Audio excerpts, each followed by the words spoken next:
దేవుని నామానికి మహిమ కలుగును గాక.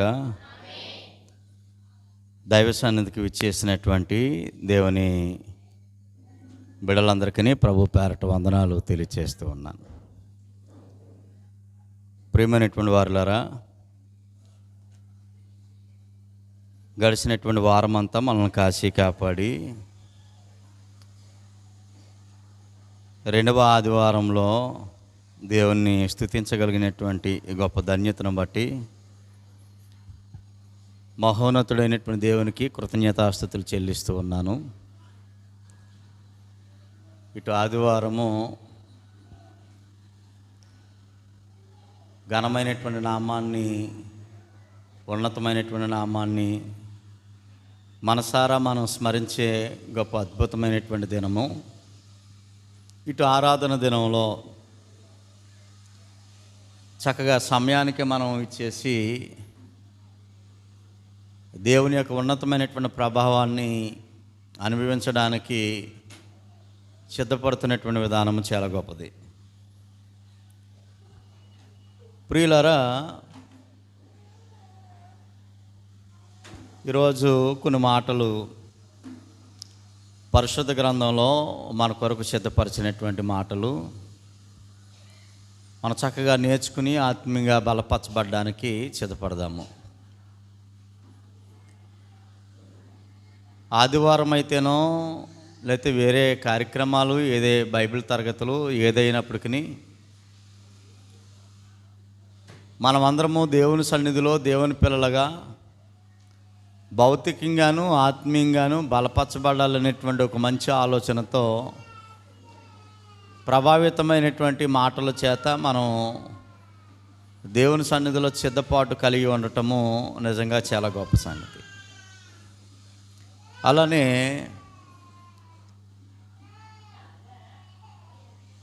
ప్రస్తుతం ఉంటున్నటువంటి కాలంలో ధనము అనేటువంటిది ప్రతి మనిషికి, ప్రతి పనికి అత్యంత అవసరమైనటువంటి స్థితిలో మనం చూస్తూ ఉన్నాం. ధనము లేకపోయినట్లయితే ఏ పని జరగటం లేదు. ధనం లేకపోయినట్లయితే ప్రస్తుతం ఉన్నటువంటి కాలంలో ఒక మనిషి సహజంగా జీవించటం చాలా కష్టమైనటువంటి పరిస్థితిని మనం ఆలోచన చేస్తాం. ఇంకా మనం జాగ్రత్తగా పరిశీలన చేసినట్లయితే ధనాన్ని బట్టి మనిషిని గౌరవించటం,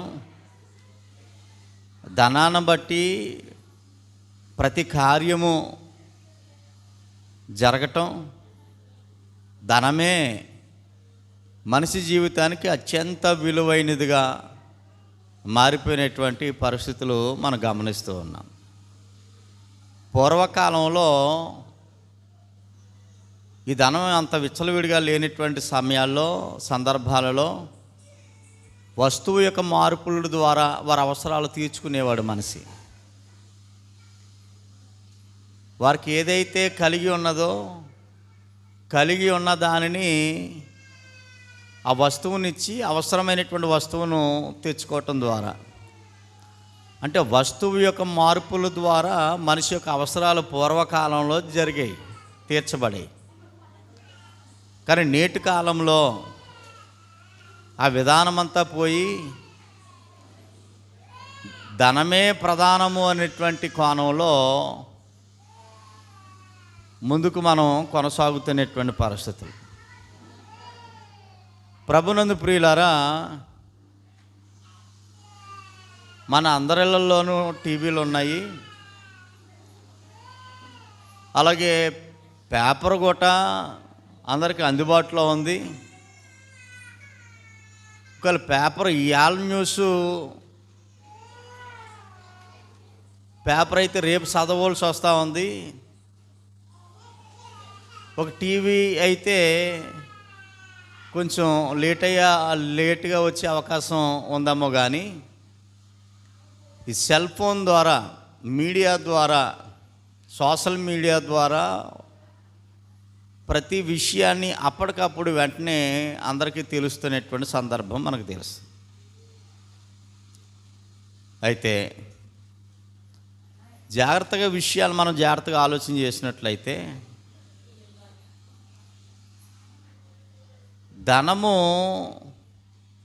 ధనాన్ని బట్టి ఒక్కొక్క వ్యక్తిని ఒక్కొక్కలాగా అంచనా వేయటం, ధనమే మనిషిని నడిపిస్తున్నట్టుగా నేటి ప్రపంచంలో ఉన్నటువంటి ఒక నానుడి. ఈ ధనం కోసమే కదా ఎన్నో పోరాటాలు జరుగుతూ ఉన్నాయి, ఈ ధనము కోసమే కదా ఎన్నో హత్యలు జరుగుతూ ఉన్నాయి. ఈ ధనము ఎన్నో దేశాలను దూరం చేస్తూ ఉంది, ఎన్నో రాష్ట్రాలను దూరం చేస్తూ ఉంది, ఎన్నో కుటుంబాలను, ఎంతోమంది వ్యక్తులను దూరం చేస్తూ ఉంది. దగ్గర చేసేది ధనమే, దూరం చేసేది ధనమే అనేటువంటి విషయం మనకి సామాన్యంగానే విషయాలు మనకు అర్థమవుతూ ఉన్నాయి. ఇంకా లోతుగా మనం ఆలోచన చేసినట్లయితే ఒక భర్త భార్యను చంపిన సందర్భాలు లేకపోలేదు కేవలము ధనం కోసం. అత్తమామలు కోడలను చంపిన సందర్భాలు లేకపోలేదు కేవలము ధనం కోసం. అన్నదమ్ములు పోట్లాడి చంపుకుని నరుక్కునే పరిస్థితి లేకపోలేదు సమాజంలో కేవలం దేనికోసము అనంటే ధనము కోసం. ఈ రోజున ఎన్నో కుట్రలు కుతంత్రాలు చేయిస్తూ ఉంది ధనము అనేటువంటి విషయాన్ని మనం ఆలోచన చేస్తాం. అంటే దేవుని కంటే ఎక్కువగా ధనానికి ఎక్కువ ప్రాధాన్యత ఇచ్చే మనుషులు ఈ సమాజంలో మనకు కనబడుతూ ఉన్నారు. ఓకే, లోకస్తులు ఎలాగున్నా మనకు సంబంధం లేదు, కానీ క్రైస్తవుడు ధనం,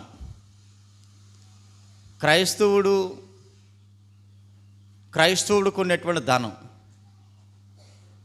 దీని పట్ల దేవుని నమ్మినటువంటి కుమారుడు కానీ దేవుని కుమార్తె కానీ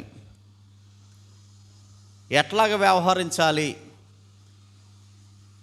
ఎట్లాగూ జీవించాలి, ఈ ధనాన్ని ఎలాగ ఉపయోగించుకోవాలి, అసలు ఈ ధనము అనేటువంటిది ఎవరిస్తూ ఉన్నారు, ఎందుకు ఇస్తూ ఉన్నారు అనేటువంటి విషయాల్ని నెమ్మదిగా ఇది ఒక శీర్షికలో మనం పెట్టుకుని ఈ మనీ మేనేజ్మెంట్ కొరకు జాగ్రత్తగా మనం ఈ వారం నుండి ఆదివారాలు మనం స్టడీ చేయడానికి సిద్ధపడదాం.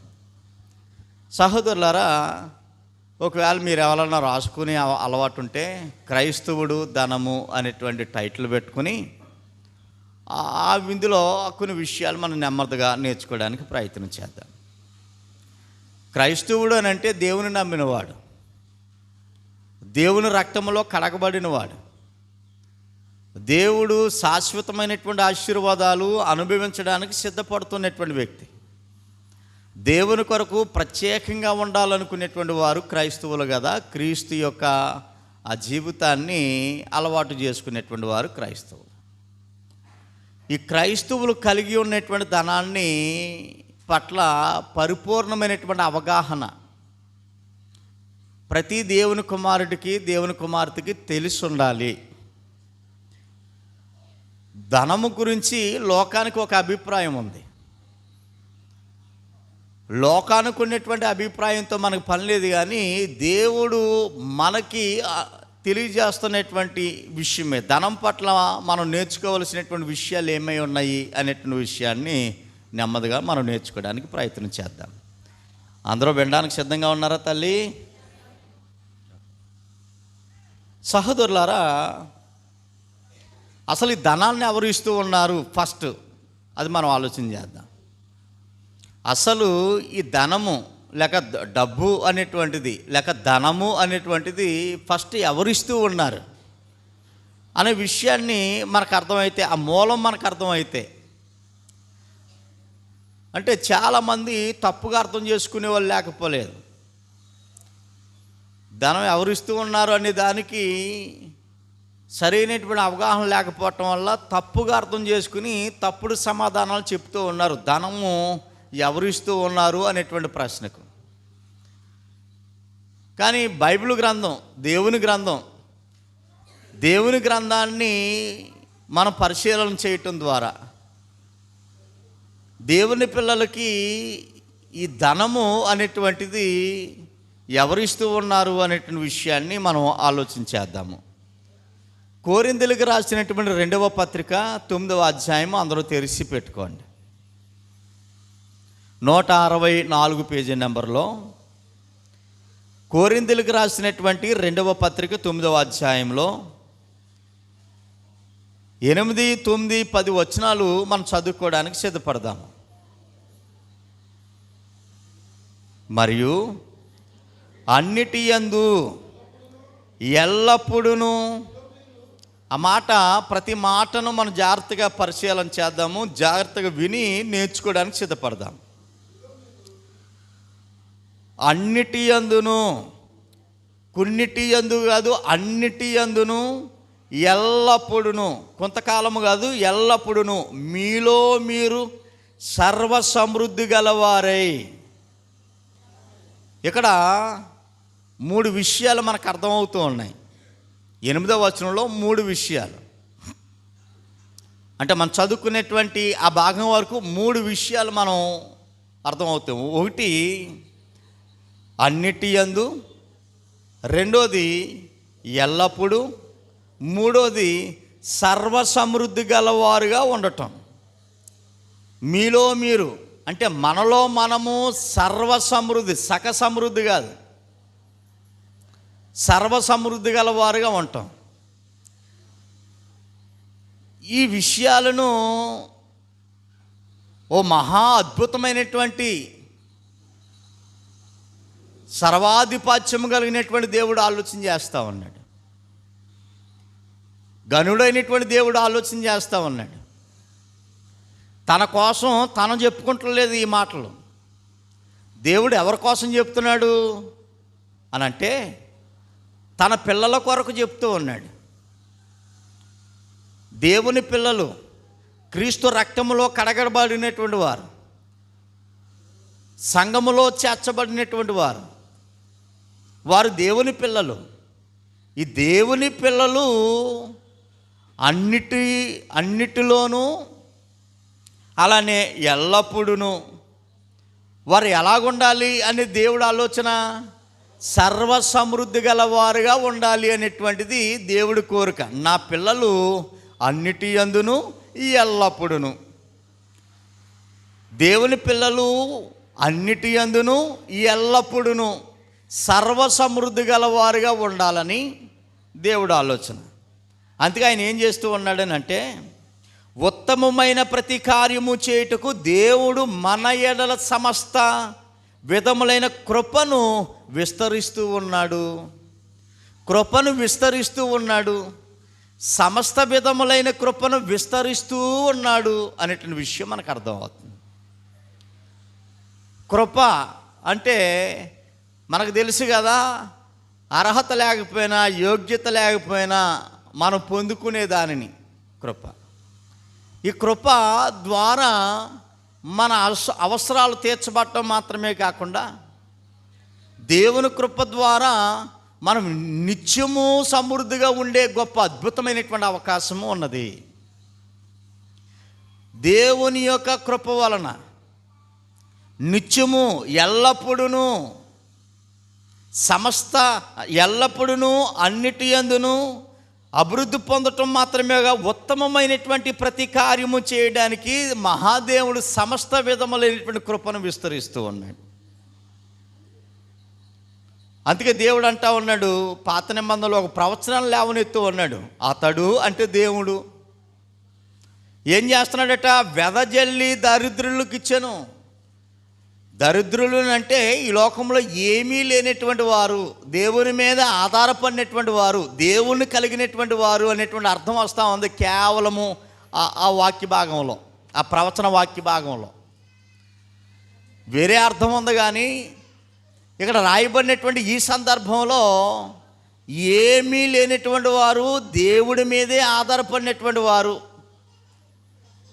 అట్లాంటి వారికి, దేవుడి మీదే ఆధారపడి దేవుని యందు భయభక్తులు కలిగినటువంటి వారికి దేవుడు ఏం చేస్తున్నాడట, వెదజల్లి ఇస్తూ ఉన్నాడట, వెదజల్లుతూ ఉన్నాడట, ఎదజల్లి వారికి ఇస్తూ ఉన్నాడు. అందుకే మహాదేవుని యొక్క నీతి నిరంతరము నిలుచును, మహాదేవుని యొక్క నీతి నిరంతరము నిలుచును అని పాత నిబంధనలో ఒక ప్రవచనము రాయబడి ఉన్నది. 10వ వచనము, ఇత్తివానికి విత్తనమును తినుటకు ఆహారమును దయచేయు దేవుడు మీకు విత్తనము దయచేసి విస్తరింపజేసి మీరు ప్రతి విషయంలోనూ పూర్ణాధర్యము భాగ్యము గలవారగునట్లు మీ నీతి ఫలము వృద్ధి పొందుచుండును అనేటువంటి మాటను అక్కడ జ్ఞాపకం చేస్తాం. 8వ వచనం నుండి 10వ వచనం వరకు మనం జాగ్రత్తగా వాక్యాలను స్టడీ చేస్తే మనకు అర్థమవుతున్నటువంటి ఒక వాస్తవం ఏమనంటే ధనాన్ని ఇచ్చేవాడు దేవుడే అనేటువంటి సంగతి మనకు అర్థమవుతుంది. అన్నిటి యందు ఇస్తూ ఉన్నాడు, ఎల్లప్పుడూ ఇస్తూ ఉన్నాడు. ఎందుకు ఇస్తూ ఉన్నాడంటే మనము సర్వ సమృద్ధి గలవారుగా ఉండాలి అనేటువంటి ఆలోచనతో దేవుడు ఈ ధనాన్ని ఆయన పిల్లలకు ఇస్తూ ఉన్నాడు. సహోదరులారా, ధనాన్ని ఎవరు ఇస్తూ ఉన్నారని మనకు అర్థమైంది. వాక్య భాగంలో దేవుడే ఇస్తూ ఉన్నాడు, దేవుడే ఇస్తూ ఉన్నాడు, అందులో ఏమాత్రము అనుమానము లేదు. ఇంకొక వాక్యాన్ని మనం పరిశీలన చేద్దాము. మొదటి దినవృత్తాంతాల గ్రంథము 29వ అధ్యాయం. మొదటి దినవృత్తాంతాల గ్రంథము 29వ అధ్యాయం 359 పేజీ నెంబర్లో 359 పేజీ నెంబర్లో 29వ అధ్యాయం మనం జాగ్రత్తగా పరిశీలన చేసినట్లయితే అక్కడ ఒక మాట మనకు కనబడతా ఉంది. ఏ మాట అది? 13వ వచనంలో చూడండి. మా దేవా, మేము నీకు కృతజ్ఞతాస్తుతులు చెల్లించుచున్నాము, ప్రభావము గల నీ నామమును కొనియాడుచున్నాము అనేటువంటి విషయాన్ని జ్ఞాపకం చేశాడు. చాలా బాగుంది. ఇక్కడ ఉన్నటువంటి ఈ భక్తుడు కానీ అక్కడ ఉన్నటువంటి సమాజము సంఘము కానీ దేవునికి కృతజ్ఞతాస్తుతులు చెల్లించటం, ప్రభావం గల దేవుని నామాన్ని కొనియాడటం, అనుసరించటము మనం ఆలోచన చేస్తూ ఉన్నాం. ఎందుకు ఇంత భయభక్తులు కలిగి దేవుని నామాన్ని కీర్తించడానికి, దేవుని నామాన్ని స్తుతించడానికి వీరు సిద్ధపడ్డారు అన్న విషయాన్ని ఆలోచన చేస్తే, ఎందుకు దేవుని సన్నిధానానికి వచ్చి దేవుని కీర్తించడానికి, ప్రభావం గల దేవుని నామాన్ని మహిమపరచడానికి సిద్ధపడడానికి గల కారణాలు ఏంటనంటే ఇప్పుడు చెప్తా ఉన్నాడు 14వ వచనంలో, ఈ ప్రకారము మౌనపూర్వకముగా ఇచ్చే సామర్థ్యము మాకుండుటకు నేను ఎంత మాత్రపు వాడను. అర్థమవుతుందా తల్లి? మరొకసారి, ఈ ప్రకారము మౌనపూర్వకంగా అంటే ఇష్టపూర్వకంగా ఇచ్చే సామర్థ్యము, దేవునికి ఇచ్చే సామర్థ్యము మాకుండుటకు నేను ఎంత మాత్రపు వాడను. తర్వాత నా జనులు ఎంత మాత్రపు వారు అని చెబుతూ ఒక మంచి మాట చెప్పాడని తర్వాత అండర్లైన్ చేయండి. సమస్తమును నీ వలనే కలుగును కదా. ఆ మాట అండర్లైన్ చేయండి, పెన్ ఉంటే అండర్లైన్ చేయండి. సమస్తమును ఏటట? సమస్తమును నీ వలనే.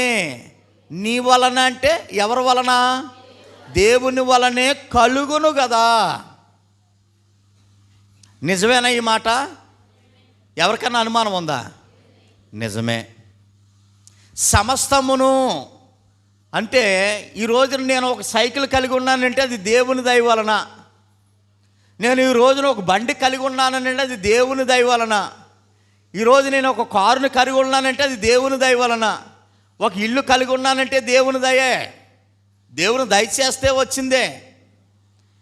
ఈరోజు నాకున్నటువంటి బట్టలు దేవుని దయ వలన, నేను తింటున్నటువంటి ఆహారము దేవుని దయ వలన నేను తినగలుగుతూ ఉన్నాను. నా ఇంట్లో వస్తువులు చూడండి, అది మిక్సీ అంటావా, లేకపోతే ఫ్రిడ్జ్ అంటావా, లేకపోతే టీవీ అంటావా, బీరువా అంటావా, మంచం అంటావా, లేకపోతే సోఫా సెట్ అంటావా, ఏదైనా కానీ అది రూపాయి విలువ చేసే వస్తువు అయినా కానీ దేవుని దయ వలన కలిగింది. ఎవరికైనా డౌట్ ఉందా? డౌట్ లేదండి. ఆ విషయాన్ని ఇక్కడ ఉన్నటువంటి భక్తులు గుర్తించారు. సమస్తమును అంటే మనం ఏదైతే కలిగి ఉన్నామో ఆ సమస్తము అన్నీ అంటే సమస్తమును నీ దయ వలన కలిగినదే కదా అనేటువంటి మాట. మనము 12వ వచనాన్ని చదువుకోగలిగితే అదే అధ్యాయంలో ఐశ్వర్యమును గొప్పదనమును నీ వలన కలుగును, ఆ మాట కూడా అండర్లైన్ చేయాలి. ఎవరి వలనట? దేవుని వలన. మరొకసారి, ఐశ్వర్యమును అంటే ధనం అనేటువంటి పాఠాన్ని మనం నేర్చుకుంటా ఉన్నాం. ఐశ్వర్యమును గొప్పతనము నీ వలన కలుగును. 14వ వచనము 3వ లైన్లో సమస్తము నీ వలనే కలుగును కదా అనేటువంటి విషయాన్ని జ్ఞాపకం చేస్తా ఉన్నాం. సహోదరులారా, ధనాన్ని ఎవరు ఇచ్చారో చెప్పండి? దేవుడే ఇచ్చాడు అనేటువంటి సంగతిని మనం గుర్తించగలగాల. ధనాన్ని దేవుడే ఇచ్చాడు అనేటువంటి సంగతిని మనం గుర్తించగలగాలి. ఈరోజు చాలామంది మర్చిపోయే స్థాయిలో ఉన్నారు. నా జ్ఞానం, నా బలము, నా హోదా, నా స్థితి అనేటువంటి దాంట్లోనే ఉండి నేను ఇవన్నీ సమకూర్చుకోగలుగుతూ ఉన్నాను అని అనుకునేవారు ఎక్కువ మంది సమాజంలో. కాదు, ఐశ్వర్యము గొప్పదనము నీ వలన అంటే దేవుని వలన కలిగింది, సమస్తము దేవుని వలనే కలుగును కదా అనేటువంటి విషయాన్ని మనం ఆలోచన చేస్తా ఉన్నాం. ధనము దేవుడే ఇచ్చాడు, దేవుడే ఇచ్చాడు అనేటువంటి విషయాన్ని మనం గుర్తించగలిగితే దేవుని యొక్క బోర్డర్లోనే మనం ఉన్నట్లు లెక్క. దేవుడు ఇవ్వలేదు, ఇది నా సొంత అనేటువంటి ఆలోచనలోకి వెళ్ళిపోతే బోర్డర్ దాటిపోయినట్లు లెక్క. దేవుడి యొక్క బోర్డర్లోంచి దాటిపోయినట్లు లెక్క. ఇప్పుడు చెప్పాలి, మీరు మనం దేవుడు గీసినటువంటి బోర్డర్లో ఉన్నామా, దాటిపోయేది సంఖ్యలో ఉన్నామా? బోర్డర్లో ఉన్నామా అంటే దేవుళ్ళో ఉన్నామా, దేవుడికి దాటిపోయామా? దేవుడిలోనే ఉన్నాం. అందుకే నేను కలిగి ఉన్న ప్రతిదీ దేవుడే ఇచ్చాడు, దేవుని దయ వల్లనే కలిగింది అనేటువంటి విషయాన్ని మనం మర్చిపోవట్లేదు. ఇప్పటి వరకు చెప్పినటువంటి సంగతులు కొంచెం క్లారిటీ మీకు వచ్చింది. మనం కలిగి ఉన్న ప్రతిదీ దేవుడే ఇచ్చాడని, దేవుడు ఇచ్చాడు అనేటువంటి సంగతిని మనం గుర్తింపులో ఉన్నాము, ఆ గుర్తింపు స్థాయిలో మనం ఉన్నాము అనేటువంటి విషయాన్ని మనం ఆలోచన చేశాం. సమయాన్ని బట్టి ఈరోజు నేను త్వరగా ముగిస్తాను కాబట్టి కొంచెం జాగ్రత్తగా వినే ప్రయత్నం చేయండి. సహోదరులారా, మొదటి భాగాన్ని నేను ప్రారంభిస్తూ ఉన్నాను. క్రైస్తవుడు ధనము అనేటువంటి ఈ శీర్షికలో, ఈ పాఠాంశంలో మొదటి భాగం. ఈ మొదటి భాగానికి టైటిల్ ఏంటనంటే, దేవుడు ధనమును ఎందుకు ఇస్తూ ఉన్నాడు. మనం ముందు పరిచయ భాగంగా ధనాన్ని దేవుడే ఇచ్చాడు అనేటువంటి సంగతి మనకు అర్థమైంది. అందులో ఏమాత్రమూ సందేహం లేదు. దేవుడే ధనాన్ని ఇచ్చాడు అనేటువంటి సంగతిని మనం గుర్తించాము, ఆ గుర్తింపులో ఉన్నాము, అంటే ఆయన బోర్డర్లోనే ఉన్నాము. ఈ సంగతి మనకు అర్థమైన తర్వాత ఫస్ట్ భాగంలో దేవుడు ధనమును ఎందుకు ఇస్తూ ఉన్నాడు అనే ప్రశ్న మనం వేసుకోవాలి. అర్థం చేసుకునే ప్రయత్నం చేయండి. దేవుడు ధనమును ఎందుకు ఇస్తూ ఉన్నాడు? ఈ ప్రశ్న వేసుకోదగ్గ ప్రశ్నే. ఈ ప్రశ్న మనం తెలుసుకోదగ్గ ప్రశ్నే. ఏంటి ప్రశ్న? ఏంటిది? ఈ భాగం పేరేంటి? దేవుడు ధనమును ఎందుకు ఇస్తూ ఉన్నాడు. ఒకసారి అందరూ చెప్పండి, దేవుడు ధనమును ఎందుకు ఇస్తూ ఉన్నాడు. ఓకే, చాలు. ఆ ప్రశ్న మీరు మైండ్లో పెట్టుకోండి. దానికి సమాధానంగా ఒక 5 పాయింట్లు మనం నేర్చుకునే ప్రయత్నం చేద్దాం మనకున్నటువంటి సమయాన్ని బట్టి. ఓకే సహోదరులారా,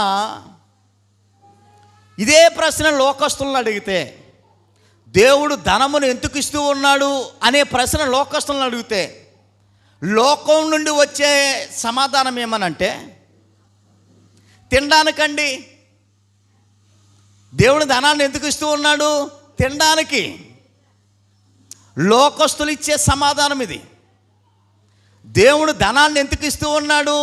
తాగడానికి. లోకస్తులు ఇచ్చే సమాధానం ఇది. దేవుడు ధనాన్ని ఎందుకు ఇస్తూ ఉన్నాడు? తిరగడానికి. లోకం నుండి ఎదురయ్యే సమాధానాలు ఏంటి? ప్రశ్నకి తినడానికి, తాగడానికి, 2 3 తిరగడానికి. ఇదే కదా జీవితం. ఈ విధంగా ఎంజాయ్ చేయడానికి దేవుడు ధనాన్ని ఇస్తూ ఉన్నాడండి. లేని దాన్ని సంపాదించుకుంటూ, లేని దానిని సంపాదించుకుంటూ, తింటూ తాగుతూ తిరుగుతూ జీవితాన్ని ఆనందమాయకంగా మలుచుకోవడానికే దేవుడి ధనాన్ని ఇస్తూ ఉన్నాడు అనేటువంటి సమాధానాన్ని ఎవరిస్తూ ఉన్నారు? లోకస్తులు ఇస్తూ ఉన్నారు. లేదండి, లోకస్తులు మాత్రమే కాదు, ఆ సమాధానం మేము కూడా ఇస్తూ ఉన్నాము అనేవారు ఎవరన్నా ఉంటే చేయొచ్చు. నా మాట మీకు అర్థమైందో లేదో? ఈ సమాధానం లోకస్తులు మాత్రమే కాదు, తిరగడానికి మాత్రమే దేవుడి ధనాన్ని ఇస్తూ ఉన్నాడు అనే సమాధానం మేము కూడా ఇస్తూ ఉన్నాము అనేవాళ్ళు ఎవరన్నా ఉంటే మందిరంలో చేయొచ్చు. ఎవరు ఎత్తలేదంటే అర్థమైందా? అర్థం కాలేదా? అర్థమైందా? చాలా సంతోషం. ఓకే, ఎవరు చేయి ఎత్తలేదు కాబట్టి ఇంకా కాస్త ముందుకు వెళ్దాం. ఓకే, ఫస్ట్ పాయింట్, లేవియాకాండము 27వ అధ్యాయం మనం 30వ వచనాన్ని చదువుకోవడానికి సిద్ధపడదాము. దేవుడు ధనాన్ని ఎందుకు ఇస్తూ ఉన్నాడో అనే దానికి సమాధానంగా ఒక పాయింట్ మనకి ఇక్కడ అర్థమవుతా ఉంది.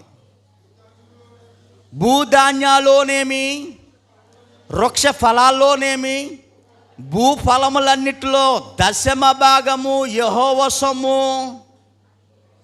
అది యెహోవాకు ప్రతిష్టమగును. ఆ మాట మీకు అర్థమవుతుంది లేదో? ఇశ్రాయేలు ప్రజలకి లేదా దేవుడు కావాలని దేవుని అడుగుజాడల్లో నడిచే పిల్లలకి, దేవుని పిల్లలకి, దేవుని సన్నిధానానికి వస్తున్నటువంటి వారికి, దేవుని స్మరించే వారికి, దేవుని స్తుతించే వారికి సంబంధించినటువంటి వాక్యాన్ని చెప్తా ఉన్నాడు. దేవుడి ఉద్దేశాన్ని బయట పెడుతూ ఉన్నాడు ఇక్కడ ఆయన. దేవుని పిల్లలతో, దైవ సంబంధమైనటువంటి వారితో దేవుడు చెప్తున్నటువంటి మాట, నేను మీకు ధనాన్ని ఎందుకు ఇస్తూ ఉన్నాను అని అంటే, ఈ వాక్యాన్ని బట్టి దేవునికి ఇవ్వాలని దేవుడు ఇస్తూ ఉన్నాడట. కొంచెం వివరంగా ఆ మాటలను చదువుకునే ప్రయత్నం చేద్దాం. దేవునికి ఇవ్వాలని అనేటువంటి మాట మనకు కనబడదు, కానీ అక్కడ దేవునికి ఇవ్వాలనేటువంటి ఒక కండిషన్, దేవుని ఉద్దేశాన్ని ఆ మాటల్లో మనం చదువుకోగలం. వేటిల్లో ఎన్నిటిలో దేవునికి ఇవ్వాలి అని అంటే, భూధాన్యాల్లోనేమి, వృక్ష ఫలాలలోనేమి, భూఫలములన్నిటిలో 10వ భాగము, 10 అంటే 10, 10వ భాగము యెహోవా సొమ్ము. సొమ్ము అంటున్నాడు. సొమ్ము అంటే ధనము అని అర్థం. సొమ్ము అంటే సొంతము అని అర్థం. దేవుని సొత్తు అని అర్థం. దేవుని సొమ్ము, 10వ భాగము దేవుని సొమ్ము. ఆ దేవుని సొంతమైనటువంటి ఈ భాగాన్ని నువ్వేం చేయాలా? దేవునికి ప్రతిష్ఠించాలా అని అన్నాడు. దేవునికి సమర్పించాలా, దేవునికి ప్రతిష్ఠించాలా. ప్రతిష్ఠించటం అని అంటే ఇంకా అందులో నీకు చెందింది ఏమీ లేదని, అది పూర్తిగా దేవుడిదే అని అర్థమవుతుందా మీకు? ఇది దేవుని సొమ్ము. దేవుని సొమ్ము దేవునికే చెందాలి. దేవునికి ఇవ్వడం కొరకే దేవుడు నీకు ఇస్తూ ఉన్నాడు అనేటువంటి విషయాన్ని జ్ఞాపకం చేస్తూ ఉన్నాడు. దేవుడు ఏం చేసుకుంటాడని నేను తింగర ప్రశ్న వేయకూడదు. దేవుడు ఏం చేసుకోడు, కానీ దేవుడు ఇచ్చే మనసును చూడాలనుకుంటూ ఉన్నాడు అంతే. ఇవ్వగలిగినటువంటి కృతజ్ఞతను చూడాలనుకుంటూ ఉన్నాడు అంతే. ఇచ్చే హృదయాన్ని చూడాలనుకుంటూ ఉన్నాడు ఆయన. అర్థమవుతుందా ప్రియులరా? 10వ భాగము అనగా 10వ వంతు ఎవరికి సంబంధించిందట? దేవుని సొమ్ము అన్నాడు. దేవుని సొంతం అది. నేను ఈ వారమంతా కష్టపడితే 10 రూపాయలు వచ్చినాయి అనుకుందాం. ఈ వారమంతా కష్టపడితే 10 వచ్చినాయి. ఇప్పుడు దేవుని సొమ్ము ఎంత ఉంది అందులో? దేవునికి ఇవ్వాల్సింది ఎంత ఉందో 10లో? రూపాయి ఏమేమో నేను అవమానంగా ఉంటుంది కదా. రూపాయి నేను ఏమేమోను సిగ్గుగా ఉంటుంది కదా అనుకోవడానికి లేదండి. రూపాయే ఇవ్వాలంతే. లక్షలు వచ్చిన తర్వాత ఇస్తానంటే కుదరదు. 10 సంపాదించో, 10లో రూపాయే దేవునికి సంబంధించింది. అది దేవుని సొమ్ము, అది దేవునికి ప్రతిష్ఠించాలి. అందుకేనా దేవుడు నీకు ధనాన్ని ఇస్తున్నాడు? అందుకేనా దేవుడు నీకు సమస్తాన్ని ఇస్తూ ఉన్నాడు? దేవుడు అందుకేనా నీకున్నటువంటి కలిగిందంతా దేవుడు ఇస్తుందనంటే ఎస్. అందుకే ప్రతి దాంట్లోనూ, అందుకే ఆ భూధాన్యాల్లో, వృక్ష ఫలాల్లో, భూఫలాలలో 10వ వంతు అనేటువంటిది దేవుని సొమ్ము. అది దేవునికి ప్రతిష్ఠించాలి. ఒకవేళ నేను ఈ వారం అంతా 100 సంపాదిస్తే 10 రూపాయలు ఏమేమోను నేనైతే సిగ్గుపడను. 10 రూపాయ అంతే వచ్చింది. అందులో దేవునికి ప్రతిష్టన చేయవలసినటువంటి బాధ్యత నాకుంది. అర్థమవుతుందండి? విచారకరమైన సంఘటన ఏంటనంటే, ఇన్ని సంవత్సరాలుగా దేవుని మందిరానికి వస్తూ దేవుని వాక్యాన్ని బాగా ఎరిగి అర్థవంతంగా మనం నేర్చుకుని కూడా దేవుని సొమ్మును దౌర్జన్యంగా, అన్యాయంగా, అక్రమముగా, ఇంకా పదాలు ఏమున్నాయో నాకు తెలియదు, దొంగిలిస్తూ ఉన్నారు అని అంటే ఇది న్యాయమా అన్యాయమా? ఈ మాట మీకు అర్థం కాలేదేమో. ఈ మాట నాకు అర్థం కాలేదేమో. మా అమ్మగారు మా అక్కకి నాకు ఇది తినే పప్పలు పెట్టారు. పిల్లలకి తినడానికి ఏదో తీసుకొచ్చి పెట్టింది ఆవిడ. సమానంగా వాటా వేసింది. ఓ తల్లి సమానంగా వాటా వేసింది, 2 పిల్లలకి సమానంగా పెట్టింది. తల్లిలో ఏమైనా స్వార్థం ఉందా? లేదు. 2కి సమానంగా తెచ్చింది, సమానంగా వాటాలు వేసింది, సమానంగా పిల్లలకి 2కి సమానంగా పెట్టింది. అందులో నేను ఏం చేశానంటే, నా వాటాను నేను తినేసేసి పక్కవారిది గోట లాగేసుకుని తినేశాను. బలవంతకారంగా లాగేసుకుని తినేశాను. ఇందులో ఏం కనపడుతుందని మీకు? బలవంతకారంగా నా వాటాను నేను తినేగా పక్కవాడు వాటాను గోట బలవంతకరంగా లాక్కుని తినేశాను. ఏం కనబడుతుందని మనకి? అన్యాయం కనపట్టలేదా మీకు? స్వార్థం కనపట్టలేదా? దౌర్జన్యం కనపట్టలేదా? మోసం కనబట్టలేదా? కనబడుతుందా లేదా? చూసారా కుర్రోడు ఎంత పని చేశాడో? ఆల్రెడీ తనకు రావాల్సిన వాటా వచ్చింది.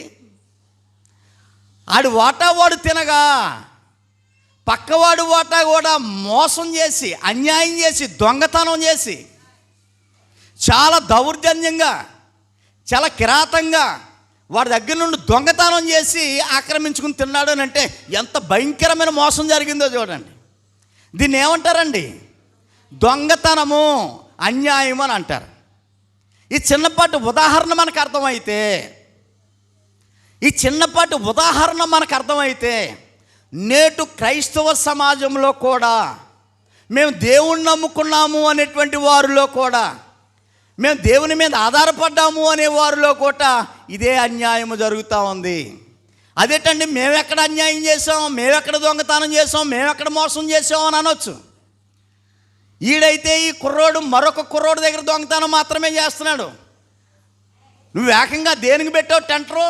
ఎవరికి పెట్టావండి? దేవునికి. కుర్రోడి దగ్గర, పెద్దోడి దగ్గర, ఆడి దగ్గర, ఈడి దగ్గర, మనుషుడి దగ్గర కాదు, ఏకంగా దేవునికి. దేవుని సొమ్మును, దేవునికి ప్రతిష్ఠించవలసినటువంటి ధనాన్ని దేవుడు నిన్ను ప్రేమించి నీకు ఇస్తే ఆ విషయాన్ని మర్చిపోయి దేవుడిచ్చింది దేవునికి ఇవ్వడానికి కూడా చాలామంది మోసం చేస్తున్నటువంటి సందర్భం మనకు అర్థమవుతుంది. మరొకసారి లేవియాకాండము 27వ అధ్యాయము, లేవియాకాండము 27వ అధ్యాయము 30వ వచనము. అందరూ తెరిచిపెట్టుకోండి. నేను 3 అంకెలు లెక్క పెడతాను, అందరూ చదివే ప్రయత్నం చేయండి. లేవియాకాండము 27వ అధ్యాయము 30వ వచనం. Ready, 1 2 3 start. భూధాన్యాల్లోనేమి, వృక్షఫలాల్లోనేమి, భూఫలములన్నిటిలో 10వ భాగము యెహోవా సొమ్ము, అది యెహోవాకు ప్రతిష్టమగును. చాలు. 600 106 నీకు ఇష్టం ఉన్నా లేకపోయినా దేవునికి చెందింది, దేవునికి సమర్పించాలంతే. మలాకీ గ్రంథాన్ని బుధవారం చదువుకుంటా ఉన్నాం. 3వ అధ్యాయంలో ఇదే ప్రశ్న లేవనెత్తాడు దేవుడు ఇశ్రాయేలీలతో, దేవుని పిల్లలను అన్నటువంటి వారితో లేవనెత్తాడు. ఏమంటూ ఉన్నాడనంటే, నేను మీకు ధనాన్ని ఇస్తూ ఉన్నాను, ధనాన్ని ఇస్తున్నా నన్ను మర్చిపోయారు మీరు. నాకు రావాల్సినటువంటి భాగము నాకు రాకుండా నాది కూడా తినే ప్రయత్నం మీరు చేస్తూ ఉన్నారు. అందుకే మీరు దొంగలు అని చెప్పాడు. 3వ అధ్యాయం మలాకీ గ్రంథము 3వ అధ్యాయము 8వ వచనము. మానవుడు దేవుని యొద్ద దొంగిలినా, మానవుడు దేవుని యొద్ద దొంగతనం చేయొచ్చా? చేయకూడదు, చేయకూడదు, చేయకూడదు, ఇది పాపం. ప్రజలు చెప్తా ఉన్నారు, మనిషి దేవుని యొద్ద దొంగతనం చేయొచ్చా? చేయకూడదు, అది పాపం.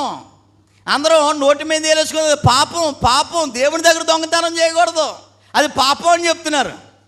పాపం తెలియక, ఆ దొంగతనం మేమే చేస్తున్నాం అనే సంగతి తెలియక ఇది పాపం, చేయకూడదు, దేవుని దగ్గర దొంగతనం చేయకూడదు అని చెప్పారు. అయితే మీరు దేవుని యొద్ద దొంగలిచ్చుచున్నారు, మేము ఏ విషయంలో దొంగతనం చేస్తున్నాం అని తిరగ ప్రశ్న అడిగారు. దేవునికి సంబంధించినటువంటి ఆ 10వ భాగము దేవునికి ఇవ్వకపోవటం వల్ల దేవుని సొమ్మును కూడా మీరు దొంగతనం చేస్తూ ఉన్నారు, అన్యాయం చేస్తూ ఉన్నారు, అక్రమము చేస్తూ ఉన్నారు అని చాలా సీరియస్గా ఫైర్ అయినటువంటి సందర్భం. ప్రభునందు ప్రియ సోదరి సహోదరులారా, దేవుడు ధనమును ఎందుకు ఇస్తూ ఉన్నాడు చెప్పాలి. మీరు ఎందుకు ఇస్తూ ఉన్నాడో చెప్పాలి. ఫస్ట్ పాయింట్, దేవునికి ఇవ్వడానికి. ఎందుకు ఇస్తూ ఉన్నాడు ధనాన్ని మనకి దేవుడు? దేవునికి ఇవ్వడానికి. ఇవ్వగలమండి, దేవుడిచ్చింది దేవునికి ఇవ్వగలమండి? ఇవ్వలేమా? ఇవ్వగలము, హృదయంలో తీర్మానం చేసుకోగలిగితే. ఇది దేవుని సొత్తు అనే సంగతి మనకు అర్థమైతే, ఇది దేవునికి సంబంధించినటువంటిది, దేవునికి మాత్రమే ప్రతిష్ఠించాలనేటువంటి విషయం మనకు అర్థమైతే, ఇవ్వలేకపోతూ ఉన్నారు అంటే మనకు అర్థం కాకపోవటం వల్ల, అర్థమైనా దేవునికంటే ధనం మీద ఎక్కువ ప్రేమ పెంచుకోవటం ద్వారా మనకు విషయం అర్థమైనా ఇవ్వలేకపోతూ ఉన్నామంటే దేవుని కంటే, అంటే బార్డర్ బయటకు వచ్చేసాం. ఇప్పుడు దేవుని కంటే ధనాన్నే ఎక్కువ ప్రేమించడం వల్ల, దేవునికి ఇస్తే దేవుని తిరిగి ఇస్తాడు అనేటువంటి వాస్తవం మనకు తెలియకపోవటం వల్ల చాలా అద్భుతమైనటువంటి వివరణ మనకు వస్తుంది. రెండో పాయింట్ మనం ఆలోచన చేద్దాం. దేవుడు ధనమును ఎందుకు ఇస్తూ ఉన్నాడు అనేటువంటి విషయాన్ని మనం ఆలోచన చేస్తూ ఉన్నాం. దేవుడు ధనాన్ని ఎందుకు ఇస్తూ ఉన్నాడో రెండో పాయింట్, గలతీ పత్రిక 6వ అధ్యాయం. అందరూ రావాలి. గలతీ పత్రిక 6వ అధ్యాయం, గలతీలకు రాసిన పత్రిక 6వ అధ్యాయము 6వ వచనము. వచనము కూడా 6. 172 పేజీ నెంబర్లో క్రొత్త నిబంధనలో ఉంటుంది ఇది. గలతీ పత్రిక 6వ అధ్యాయము వచనము కూడా 6. వాక్య ఉపదేశము పొందువాడు, ఆగుదామండి, వాక్య ఉపదేశము పొందేవారు ఎవరండి చెప్పాలి. మీరు వాక్యాన్ని వినేవారు ఎవరండి? మనమే, అంతేనా? వాక్య ఉపదేశము పొందేవారు అంటే ఎవరండి? పొందేవారు ఎవరండి? మనమే. అది అర్థమైంది. రెండో లైన్, ఉపదేశించువానికి అంటే బోధించేవాడికి. ఎవరండి బోధించేవాడు? ఎవరండి? సేవకుడండి, సువార్తికుడండి, దేవుని సేవకుడండి, సువార్తికుడండి. అంటే సువార్తికుడు వాక్యాన్ని బోధిస్తే దేవుని పిల్లలు వాక్యాన్ని ఏం చేస్తూ ఉన్నారు? వింటూ ఉన్నారు. సువార్తికుడు వాక్యాన్ని బోధిస్తూ ఉన్నాడు, దేవుని పిల్లలు వాక్యాన్ని వింటూ ఉన్నారు. ఏం బోధిస్తున్నాడు? ఏం వింటూ ఉన్నారు? వాక్య ఉపదేశము. వాక్య ఉపదేశాన్ని సేవకుడు బోధిస్తూ ఉన్నాడు, వాక్య ఉపదేశాన్నే వింటూ ఉన్నారు. ఓకే, దేవుని సేవకుడు వాక్యాన్ని బోధిస్తే దైవ ప్రేరణతో బోధిస్తాడా? మీరు చెప్పాలి సమాధానం నాకు. ప్రార్థనాపూర్వకంగా సిద్ధపడి దైవ ప్రేరణతో బోధిస్తాడా? ఎస్, బోధిస్తాడు. ఈ వాక్యము వలన వినేవారికి మేలుందా లేదండి? ఎంత మేలుందా అనేటువంటి విషయాన్ని కొన్ని పాయింట్లు ఆలోచన చేద్దాం. దేవుని వాక్యము ఒక వ్యక్తిని ప్రభావితం చేస్తుంది. దేవుని వాక్యం ఏం చేస్తుంది అని ఒక వ్యక్తిని ప్రభావితం చేస్తుంది. దేవుని వాక్యము ఒక వ్యక్తిని ఆలోచింపజేస్తుంది. దేవుని వాక్యము ఒక వ్యక్తిని నిర్ణయాలు తీసుకునేటట్లుగా ప్రేరేపిస్తుంది.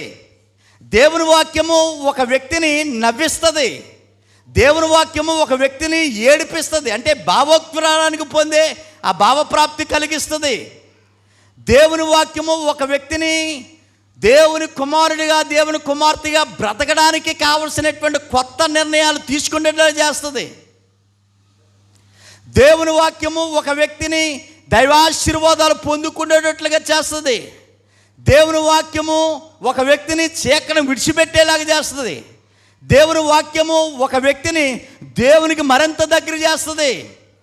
దేవుని వాక్యము ఒక వ్యక్తిని ఈ లోకంలో స్పెషల్గా, ప్రత్యేకంగా బ్రతికేలాగా చేస్తుంది. ఇంకా చాలా పాయింట్లు ఉన్నాయని అన్నీ రాసుకున్నాను నేను. అంటే దేవుని వాక్యం వల్ల ఇంత ప్రయోజనం ఉందండి? ఎస్, ఉంది. మనసు ఎక్కడుండి ఆ వాక్యాన్ని స్వీకరించడానికి ద్వారాలు తెరవగలిగితే దేవుని వాక్యం వల్ల ఇన్ని ప్రయోజనాలు ఉన్నాయి. పాలు తాగితే అన్ని ప్రయోజనాలు ఉన్నాయో లేవో తెలియదు. ఏమంటే మంచి మందులు వాడితే అన్ని ప్రయోజనాలు ఉన్నాయో లేవో తెలియదు. కానీ ఆత్మ సంబంధంగాను భౌతిక సంబంధంగాను ఒక వ్యక్తిని సరిచేసే సామర్థ్యత దేవుని వాక్యానికి మాత్రమే ఉంది. అలాంటి వాక్యాలను, జీవితాలను బాగు చేసే వాక్యాన్ని ఎవరు బోధిస్తూ ఉన్నారు ఇక్కడ? దేవుని సేవకుడు. అలాంటి జీవితాలను బాగు చేసే దేవుని వాక్యాన్ని ఎవరింటి ఉన్నారు ఇక్కడ? జీవితాలను బాగు చేసుకోవాలని మంచి మనసు కలిగినటువంటి దేవుని పిల్లలు. ఓకే, బాగానే ఉంది. అయితే ఇక్కడ వినేవారు బోధించేవారికి ఏం చేయాలో, ఏ ప్రేమను కలిగి ఉండాలో చెప్తూ ఉన్నాడు. మరొకసారి, వాక్య ఉపదేశము పొందేవాడు ఉపదేశించేవానికి మంచి పదార్థములన్నిటిలో భాగం ఇయ్యవలెను. వాక్యాన్ని చెప్పే సువార్తకుడికి, వాక్యాన్ని వినే బిడ్డలు మంచి పదార్థములో భాగం ఇవ్వవలెను. కింద పుట్టినట్లు ఏమన్నాడనంటే, వాక్య ఉపదేశము పొందేవాడు, దేవుని వాక్యాన్ని వినేవారు సమస్త మంచి విషయాలలో బోధించేవానితో పాలు భాగస్తుడిగా ఉండాలి. బోధించేవానితో నీవు ఆ కుటుంబానికి, సేవకుడి కుటుంబానికి అంటుకట్టబడి ఉండాలి. సేవకుడి కుటుంబంతో పాలభాగస్తులుగా ఉండాలి. సేవకుడి కుటుంబంతో నీకు సంబంధం ఉండాలి. ఎందుకు సంబంధం ఉండాలి? ఎందుకు సహవాసం ఉండాలి? ఎందుకు ప్రేమ ఉండాలని అంటే, నీ కొరకు ఒక సేవకుడు అద్భుతమైనటువంటి దైవవాక్యాన్ని బోధిస్తూ ఉన్నాడు. నువ్వు ఈ రోజున ఈ ఆశీర్వాదాలు పొందుకోవడానికి ఈ వాక్యము కారణము, ఈ వాక్యాన్ని బోధించే వ్యక్తి కారణము, సేవకుడు కారణము. నువ్వు ప్రార్థనాపూర్వకంగా నీ జీవితంలో, నీ కుటుంబంలో మార్పులు రావడానికి వాక్యము కారణము, ఆ వాక్యాన్ని బోధించే సేవకుడి కారణము. ఆ సేవకుడి పట్ల నీకున్నటువంటి సహవాసం ఎలాగున్నది? ఆ సేవకుడి కుటుంబంతో నీకున్నటువంటి అనుబంధం ఎలాగున్నది? ఆ స్నేహం ఎలాగున్నది? ఆ ప్రేమ ఎలాగున్నది అనేటువంటి విషయాన్ని జ్ఞాపకం చేస్తూ ఉన్నాడు. అర్థమవుతుందా ప్రియులారా? ఇప్పుడు చెప్పాలి, దేవుడు ధనమును ఎందుకు ఇస్తూ ఉన్నాడండి? ఫస్ట్ పాయింట్, దేవునికి ఇవ్వడానికి. రెండో పాయింట్, దేవుడు ధనాన్ని ఎందుకు ఇస్తూ ఉన్నాడండి? సువార్తకుడికి ఇవ్వడానికి, వాక్యాన్ని బోధించే సేవకుడికి ఇవ్వడానికి. అవునా? ఎస్ అవును, ఎస్ అవును. సేవకుడికి ఇవ్వడానికి. ఏమి ఇవ్వాలనంటే నువ్వు ఏది ఉంటే అదే, ఏం కలిగి ఉంటే అదే, ఏం కలిగి ఉంటే అదే, నువ్వేం తింటే అదే. అప్పుడు ఏం ఏర్పడుతుంది? నీ కుటుంబంతో, సేవకుడి కుటుంబంతో ఓ సహవాసము, ఒక అనుబంధము, ఓ స్నేహభావము, ఈ రకమైనటువంటి ఆత్మీయ సహవాసము, బాండింగ్ ఏర్పడుతూ ఉంది. ఇప్పుడు వారి కొరకు ప్రార్థించడానికి, వారిని ఇంకా ఆత్మీయంగా బలపరచడానికి ఎంతో మంచి ప్రోత్సాహం సేవకుడికి ఇవ్వటం ద్వారా, సేవకుడి కుటుంబం ఇవ్వటం, సేవకుడు ఇంకా ప్రోత్సహింపబడడానికి. నాకేంటి, నా బిడ్డలు ఉన్నారు, నాకేంటి చిరిగిపోయిన చెప్పులు వేసుకోవాల్సిన పని నాకేంటి, నాకు నా పిల్లలు ఉన్నారు, చిరిగిపోయిన చొక్కా వేసుకోవాల్సిన పని నాకేంటి, నా పిల్లలు ఉన్నారు. సమాజంలో ఎక్కడికి వెళ్తాం, ఏంటి ఇంత గౌరవంగా ఉండగలుగుతూ ఉన్నాడు, ఇంత అఫీషియల్గా ఉండగలుగుతున్నాడు, ఇంత నీట్గా ఉండగలుగుతూ ఉన్నాడంటే ఆయన ప్రేమించే పిల్లలు చాలామంది ఉన్నారు. పిల్లలంటే చిన్నపిల్లలు కాదు, సంఘ బిడ్డలు చాలామంది ఉన్నారు. ఆయన గౌరవించే సంఘ బిడ్డలు చాలామంది ఉన్నారు. కుటుంబాలు ఉన్నాయి. దేవుని వాక్యం కొరకు పరితపించేవారు, దేవుని వాక్యం ద్వారా కట్టబడేవారు. అలాగ వాక్యం చేత వారు కట్టబడ్డారు కాబట్టి ఈ రోజు వాళ్ళ కుటుంబాలు ఆత్మీయంగా స్థిరపరచబడ్డాయి. అలాంటి సేవకుని నేను ఎందుకు మర్చిపోతాను? అలాంటి ఆత్మీయంగా బలపరుస్తున్నటువంటి దైవ సేవకుని నేను ఎందుకు మర్చిపోతాను? నేను ఏదైతే తింటానో అది ఉడుగంజి అయినా సరే నా సేవకుడికి ఇవ్వాలి. అయ్యో ఉడుగంజి ఏమేమనో అనుకోవడానికి వీల్లేదు. ఏదుంటే అదే కృతజ్ఞత, ప్రేమ, సహవాసము సేవకుడి పట్ల నీకుంటే, సేవకుడి పట్ల కుళ్ళు కుతంత్రం లేకుండా, ఏ విధమైనటువంటి పక్షపాతం లేకపోయినట్లయితే, ప్రేమ అనురాగం మాత్రమే ఉంటే, నాలాంటి ఒక మంచి దైవజనుడు ఉన్నాడు, దైవ సేవకురాలు ఉంది, మంచి కుటుంబం ఉంది, నా కొరకు ప్రార్థించడానికి, నా కొరకు మంచి వాక్యాన్ని చెప్పడానికి సేవకుడు ఉన్నాడు అనేటువంటి విషయాన్ని ఆలోచించే కుటుంబాలుకి దేవుడు ధనాన్ని ఎత్తుకిస్తూ ఉన్నాడు అని అంటే సేవకుడికి ఇవ్వడానికి. చెప్పాలి ప్రియ సోదరి సహోదరులారా, దేవుడు ధనాన్ని ఇచ్చేది ఎవరండి? అందరూ చెప్పే ధనాన్ని ఇచ్చేది ఎవరు? దేవుడే. దేవుడే ఇచ్చాడు అనే సంగతిని గ్రహిస్తూ ఉన్నాము మనం. ఇంకెక్కడ నుండైనా వస్తుందా? లేదండి, దేవుడేనండి. దేవుడు ధనాన్ని ఎందుకు ఇస్తూ ఉన్నాడో చెప్పండి. ఫస్ట్ పాయింట్, దేవునికి ఇవ్వడానికి. అది దేవుని సొమ్ము, దేవుని సొంతం, దేవునికి మాత్రమే ప్రతిష్ఠించాల. దేవునికి ప్రతిష్ఠించింది ఒకవేళ మనం దొంగిలిస్తే చాలా ప్రమాదం. ప్రమాదం అని అంటే అర్థం ఏంటంటే ఎదుగు బదుగు ఉండదు, జీవితం అలా సాగిపోతుందేమో తప్ప మనలో ఒక రకమైనటువంటి మార్పులు అయితే రావు. నేను చెప్తున్నాను కాదు కానీ చాలా వాక్యాలు ఉన్నాయి. అంతమాలు ధనం కోసం చెప్తున్నాడు అని అనుకోవద్దు. ఒక విషయం, చిల్లి సంచిలో అనేటువంటి మాట బైబిల్ గ్రంథంలో వాడబడింది. మన కష్టార్జితం, మన సంపద, భర్త సంపద, భార్య సంపద, పిల్లల సంపద దేవుని దొంగిలించడం ద్వారా చిల్లు సంచిలో చెప్పాలి తర్వాత వేసినట్టుగానే ఉంటుంది.